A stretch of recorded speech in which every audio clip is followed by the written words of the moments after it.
안녕하세요. 저는 미드의 모든 것을 진행하게 된 리디안이라고 합니다. 미드를 보는 것이 낙이고 취미인 아주 평범한 일반인인데요. 너무 좋아한 나머지 미드와 관련된 일을 해보고 싶다라고 생각해서 방송을 시작하게 됐어요. 재미있는 일을 하려니까 더 신나고 기대돼요. 저의 콘텐츠는 영어 교육과는 거리가 있고요. 전반적으로는 말 그대로 미드에 관한 이야기나 비하인드 스토리를 함께 나누는 수다 프로그램 정도로 생각해 주시면 감사하겠습니다.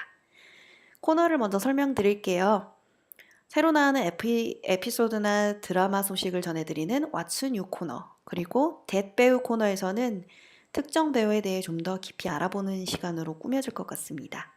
그리고 미드를 추천해드리는 시간, 미드타운에서는 매주 다른 미드를 소개해드리면서 대략의 스토리와 등장인물들을 소개해드리는 코너로 진행됩니다. 아직 제가 미드계의 하수인지라 넷플릭스 방영작 위주로 말씀드리겠지만 조만간 이 분야의 전문가를 초빙해서 더 다양한 분야를 미드를 섭렵해서 방송에 참고하도록 하겠습니다. 그럼 미드의 모든 것 그 첫 번째 이야기 시작합니다.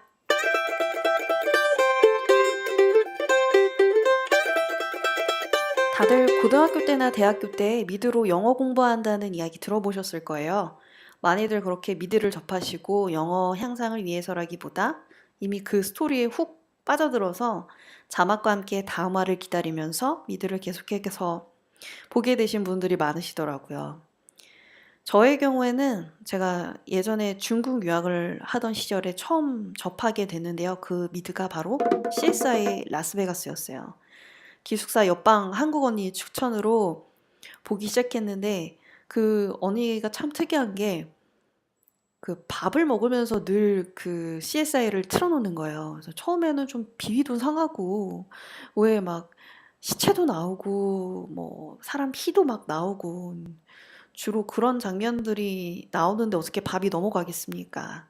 그런데도 참 먹으면서 그게 습관처럼 된 것 같아요. 그래서 꼭 그 언니랑 밥을 먹으면 라스베가스를 CSI를 봤는데 그게 또 저의 경우에는 지금도 여전히 밥을 먹으면서 가끔 CSI를 보기도 합니다. 네, 어쨌든 저는 그렇게 해서 미국 드라마를 처음 접하게 되고 시작하게 됐는데 그 이후로 계속 그러면은 이 컨텐츠를 만든 이 미국이란 나라가 어떤 나라일까 궁금해서 꼭 한번 가보고 싶다라는 소원을 가지기도 했었거든요. 그래서 직접 이제 미국에 가서 보니까 왜 다 진짜 미드 배경 같고 사람들도 재현 배우들 같고 그러더라고요. 그래서 라스베가스에 갔을 때 그런 기념품하고 DVD를 사서 가져왔던 기억이 있습니다. 여러분은 미드 입문기가 어떠셨나요? 어떤 계기로 미드를 시작하게 되셨는지 궁금하네요. 5월 4일에 방영 시작한 이 드라마의 이야기는 벙커에서 시작됩니다. 레인. 재난 드라마 장르라고 보시면 되는데요. 특히 소재가 독특합니다. 좀비나 어떤 전쟁이 아닌 살인비로 인해서 인간이 멸종되기 시작하는데요. 왠지 이 간단한 줄거리만 들어도 어떤 식의 이야기가 진행이 될지 좀 감이 오시지 않나요? 그게 주인공인 남매는 아버지가 설계한 벙커 덕분에 이 살인비를 피하게 되면서 생존 게임이 시작됩니다. 내 이웃의 비밀 세이프.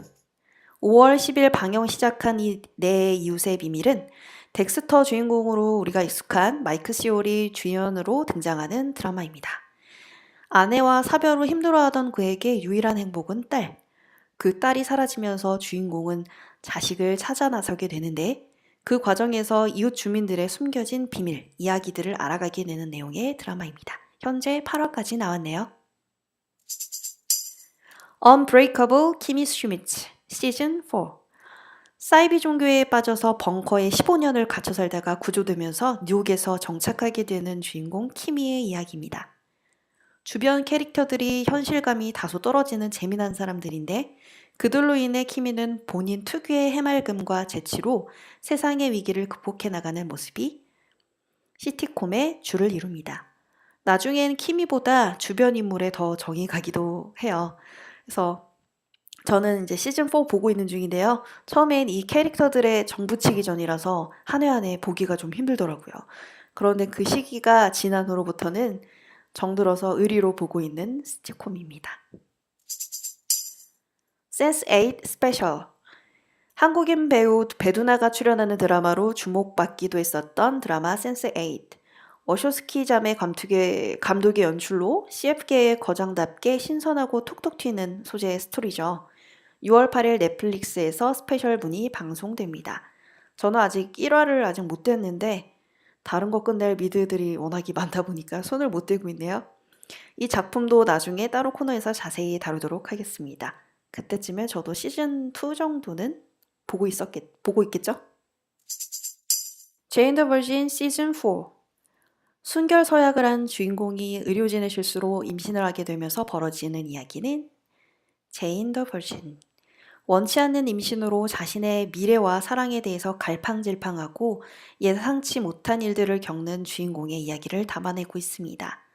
처녀이지만 임신한 제인의 웃지 못할 이야기가 궁금하시다면 시즌 1부터 차근차근 시작해보세요. 현재 시즌 4 8화까지 방영 중입니다.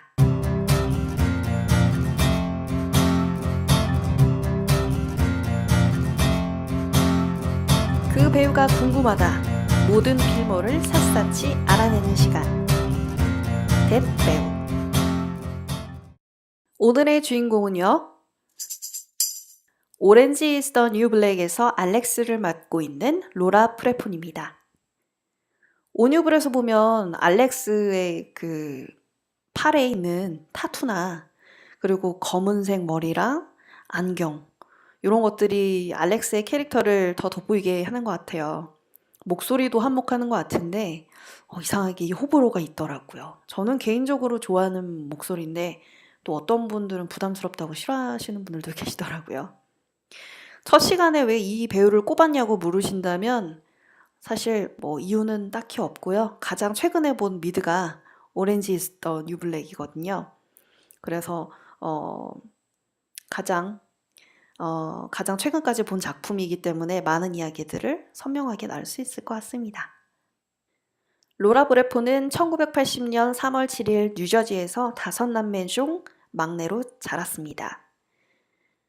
미국 배우이자 감독인데요. 1996년에는 캐롤린 토마스에게서 드라마 액팅 수업을 받았어요. 그리고 1997년 가을쯤에 데이건이라는 작은 오페라 쇼에서도 서기도 했었네요. 모델의 경력도 있어요.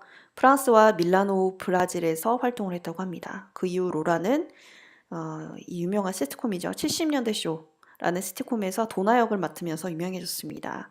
옆집 사는 친구 에릭의 여자친구로 등장했죠.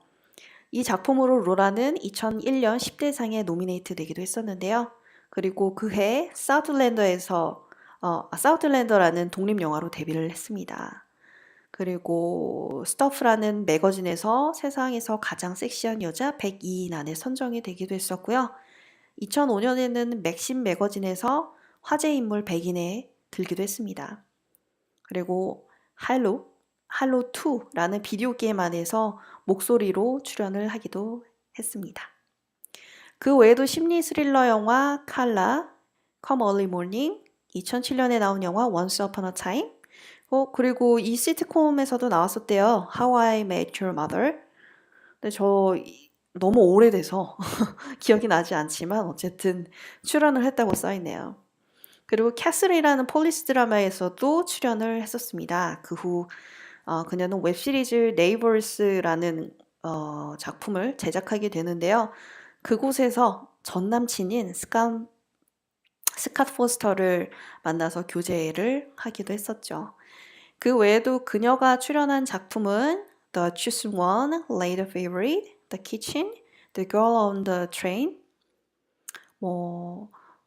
여러 가지가 있네요. 이 작품은 동명소설 원작으로 한 영화래요. 그래서 2016년에 개봉했던 작품인데 전 아직 보지 못했습니다. 또 가장 최근 개봉한 영화로는 더 히어로가 있네요. 그리고 로라는 2016년, 2017년 그 오렌지 is the new black 작품으로 상을 여러 개 타기도 했었습니다. 오렌지 is the 뉴 블랙 안에서는 로라 브래폰이 알렉스라는 역할을 맡으면서 레즈비언 여성의 역할을 맡잖아요.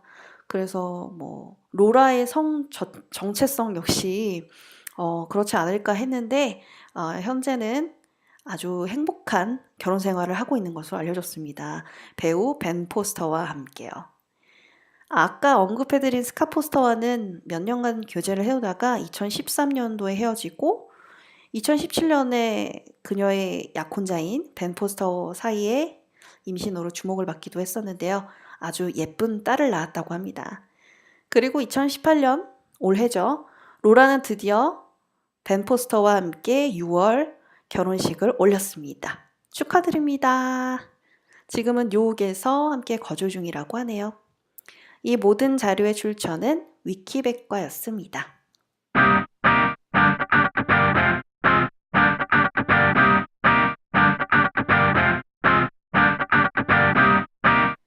오늘 제가 추천해드릴 작품은 산타 클라리타 다이어트입니다. 현재 시즌4 방영 중이고요. 이건 역시 제가 가장 최근에 보기 시작한 작품이에요. 지금 시기가 다른 시즌들 막 종영하고 있고 빅뱅 이론이라든지 모던 패밀리라든지 어느 정도 시즌이 막 진행된 상태에서는 딱히 어떤 거를 선택해야 될지 막 고민이 되더라고요. 그래서 어떤 걸 볼까 하던 중에 이 작품을 발견하게 됐습니다. 시간 때우기에도 좋고 스토리도 신선해 보이는 이 좀비 드라마인데요. 좀비 드라마 중에서는 가족 드라마 장르라서 부담 없이 보실 수도 있고 또 주인공인 쉴라 역을 맡은 드루 베리모어가 사랑스럽게 나옵니다. 처음에는 왜 영화에서만 보던 그런 이미지를 생각하고 보다가 이 드라마 딱 보는데 그 세월의 흔적이 발견되는 것 같아서 조금 안타까운 마음도 들더라고요. 아, 역시 이 아름다운 여성도 나이가 드는구나 그랬는데 시즌이 지날수록 오히려 더 미모가 출중해지시더라고요. 그게 아무래도 뭐 극중 역할의 변화이기도 하고 아무래도 자기 관리를 철저히 하는 게 아닌가 그런 생각이 들었어요. 이 드라마의 내용은 주인공인 쉴라가 갑자기 좀비가 되어버리는 바람에 그의 남편과 딸이 고군분투하면서 엄마를 지키기 위해서 협력하고 애를 쓰게 되는 내용이 주를 이루는데요. 이 본의 아니게 쉴라는 본능에 의해 사람을 죽이게 됩니다. 그래서 이 과정에서 남편은 어쩔 수 없이 아내를 놓아 현장에서 함께하게 되고요. 여기서 보여지는 가족의 끈끈함과 팀워크를 보실 수 있습니다. 드라마의 전체적인 분위기는 밝아요. 순간순간 반전도 있고 약간 보기 힘든 장면도 간혹가다 나올 수 있는데 좀비 드라마이기 때문에요. 아무래도 시즌 1만 지나면 조금 익숙해질 것 같아요. 비슷한 느낌의 이런 좀비 드라마는 아이 좀비라는 것도 있는데 이 드라마도 역시 나중에 다뤄보도록 하겠습니다.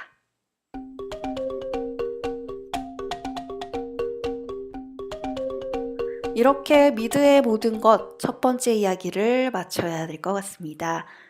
첫 회라서 진짜 모든 것이 서툴고 부족했는데 들으시는 분들 중에 소중한 의견이 있다면 저에게 귀뜸해주세요. 아직 메일로 의견 받고 있습니다. wannysky@gmail.com이고요. 의견 보내주시면 방송에 적극 반영토록 하겠습니다. 지금까지 진행자 리디안이었고요. 들어주셔서 감사합니다. 다음 주에 뵐게요. 안녕.